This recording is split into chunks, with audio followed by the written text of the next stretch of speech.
자, Q라는 자료 구조는 여러분들이 이미 배워서 압니다. 먼저 들어간 것이 먼저 나온다는 선입선출, 즉 first in, first out 규칙에 의해서 데이터를 저장하는 이제 자료 구조인데요. 우리가 이번에 배우고자 하는 우선순위 Q라는 것은 이 Q에다가 우선순위의 개념을 합해 놓은 것입니다. 그래서 그것을 영어로는 priority Q라고 하는데요. 여기서는 그 특징이 뭐냐면은 각각의 데이터마다 데이터들이 우선순위를 가지고 있어요. 그래서 그 원래 큐에서는 데이터마다 우선순위가 없었는데 이 priority queue, 즉 우선순위 큐에서는 데이터들이 우선순위를 가지고 있어서 우선순위가 높은 데이터가 먼저 나가게 되는 그러한 자료 구조를 우선순위 큐 또는 priority queu라고 합니다. 뭐 들어오는 거는 그 데이터가 생길 때마다 들어오지만 나갈 때는, 즉 이게 이제 Q라고 하면 이렇게 들어오는 경우에는 그 순서가 없습니다. 순서가 없이 들어오지만 나갈 때는, 즉 우선순위에 따라서 우선순위가 높은 데이터가 먼저 나가게 되는 Q를 우선순위 Q라고 합니다. 그래서 우리가 배웠던 이 스택하고 Q하고 한번 비교를 해보면 스택에 들어있는 데이터들은 우선순위가 없죠. 따라서 스택은 그 데이터 들어가고 나가는 것이 LIFO라고 했죠. Last in, first out. Q는 아까 말했듯이 FIFO고요. 그리고 우선순위 Q에서는 지금 말한 대로 우선순위에 따라서 나가게 됩니다. 정리를 해보면 스택 같은 경우에는 가장 먼저 나가는 것이 가장 최근에 들어온 데이터고, Q는 가장 먼저 들어온 데이터가 되겠고요.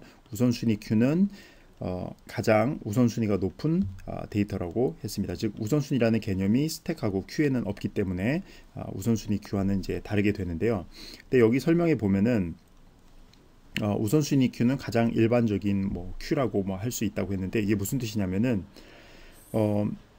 이 스택하고 Q라는 것도 어떻게 보면 우선순위 Q라고 볼 수 있다는 겁니다.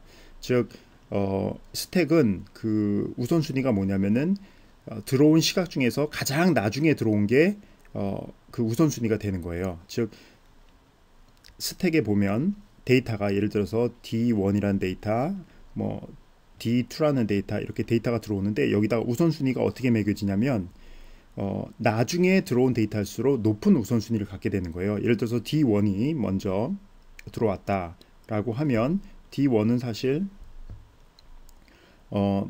먼저 들어왔기 때문에 우선순위를 뭐 1을 주고요. 숫자가 클수록 높은 우선순위라고 하면 D2는 그 다음에 들어왔기 때문에 우선순위가 2가 되는 거고, 따라서 스택에서 꺼낼 때는 가장 우선순위가 높은 D2가 꺼내지기 때문에 어떻게 보면 스택도 우선순위라고 할 수 있다는 겁니다.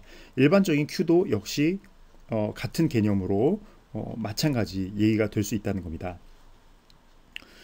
그리고 이러한 우선순위 Q는 어디서 많이 사용되냐면은 시뮬레이션에서 많이 사용이 됩니다. 예를 들어서 컴퓨터 시뮬레이션으로 어떠한 그 뭐 은행에서 그 직원들이 손님들 업무를 처리하는 거를 한번 시뮬레이션 해 본다든지, 그런 거를 이제 시스템을 만들어 볼 때 이 우선순위 Q를 사용해 가지고 이 각각의 그 시뮬레이션에서 다루는 사건마다 이 사건은 언제 일어나야 된다라고 그 시각, 즉 시간을 다 부여를 합니다.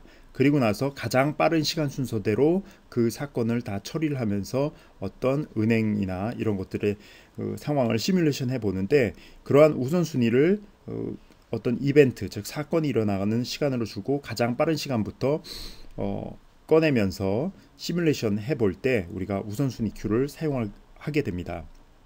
그리고 우선순위 Q는 구현하는 방법이 세 가지를 생각해 볼 수가 있어요. 첫 번째는 이제 배열을 이용해서 구현할 수도 있고, 여러분들이 배운 또 싱글리 링크드 리스트를 이용해서 구현을 할 수도 있고, 그 다음에 아직 배우진 않았지만 요번에 배울 힙을 이용해서 구현을 할 수도 있습니다.